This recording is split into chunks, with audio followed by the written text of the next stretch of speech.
संसद सत्र का 14वां दिन आज लोकसभा में पेश किया गया वक्फ संशोधन विधेयक। विपक्ष ने जताया विरोध, विधेयक को बताया संविधान विरोधी। वक्फ बिल के विरोध में एनसीपी एसपी सांसद सुप्रिया सोले का लोकसभा में बड़ा बयान। कहा, या तो इस बिल को पूरी तरह से वापस ले लिया जाए या इसे स्थायी समिति को भेज दिया जाए, बिना परामर्श के आगे ना बढ़ाया जाए एजेंडा। विनेश फोगाट के संन्यास पर शशि थरूर का प्रशासन पर हमला। ट्वीट कर लिखा, इस सिस्टम से पक गई है यह लड़की, लड़ते लड़ते थक गई है यह लड़की। राज्यसभा में विपक्ष ने उठाया विनेश फोगाट का मुद्दा। चर्चा की मांग, भड़क गए सभापति जगदीप धनखड़। कहा, यह मेरा नहीं सभापति पद का अपमान। विनेश फोगाट ने कुश्ती को कहा अलविदा। ट्वीट कर लिखा, कुश्ती मेरे से जीत गई मैं हार गई। बजरंग पुनिया बोले, विनेश आप हारी नहीं हराया गया है, ओलंपिक में फाइनल मैच से पहले की गई थी डिसक्वालीफाई। कांग्रेस सांसद केसी वेणुगोपाल ने वक्फ बिल को बताया संविधान पर एक बुनियादी हमला। कहा, यह धार्मिक स्वतंत्रता पर सीधा हमला है।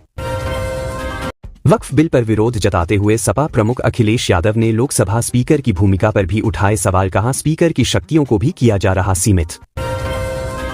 विनेश फोगाट को हरियाणा से राज्यसभा भेजने की मांग। दीपेंद्र हुड्डा बोले, हमारे पास संख्या बल नहीं, लेकिन मेरे इस्तीफे से राज्यसभा की जो सीट खाली हुई उसके लिए विनेश सबसे उपयुक्त।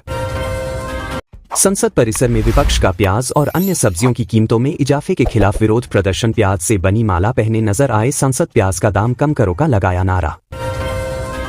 अजित पवार ने बढ़ाई बीजेपी की चिंता। कहा, सीएम पद मिलता तो पूरी एनसीपी ले आता राजनीति में, शिंदे फडणवीस से सीनियर हूं, अब सब आगे बढ़ गए मैं पीछे रह गया।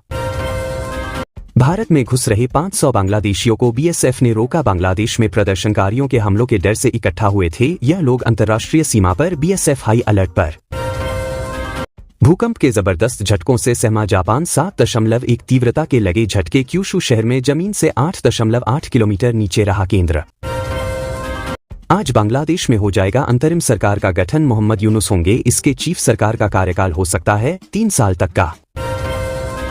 ब्रिटेन में मुस्लिमों के खिलाफ शुरू हो सकता है हिंसा का नया दौर। प्रदर्शनकारियों ने चुनी 11 खास जगह। फेसबुक पोस्ट से खुलासा, पीएम स्टारमर ने कही थी सख्ती से निपटने की बात। राष्ट्रपति जो बाइडेन को सता रहा डर। बोले, डोनाल्ड ट्रंप हारे तो वे आसानी से सत्ता हस्तांतरण नहीं होने देंगे। साल 2020 में ट्रंप को हार मिलने के बाद अमेरिका में हुई थी भारी हिंसा।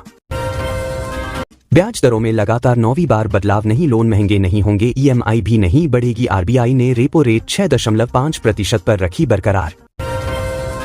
पान मसाला, गुटखा व तंबाकू आदि उत्पादों के निर्माताओं के लिए 1 अक्टूबर से पहले पैकिंग मशीनरी को जीएसटी में पंजीकरण करना हुआ अनिवार्य। विफल रहने पर 1 लाख तक का जुर्माना। हसीन दिलरबा के लिए पहली पसंद नहीं थी तापसी पन्नू। एक्ट्रेस तापसी बोली, यह फिल्म मेरी किस्मत में थी। अनीश बजब ने शुरू की महिला किरदारों की कास्टिंग। दिसंबर 2024 में शुरू होगी। नो एंट्री 2 की शूटिंग 2025 में रिलीज हो सकती है फिल्म। नीरज चोपड़ा की नजरें गोल पर। भारत का सामना कांस्य के लिए। हॉकी में स्पेन से भारत को आज मिल सकते हैं 2 पदक।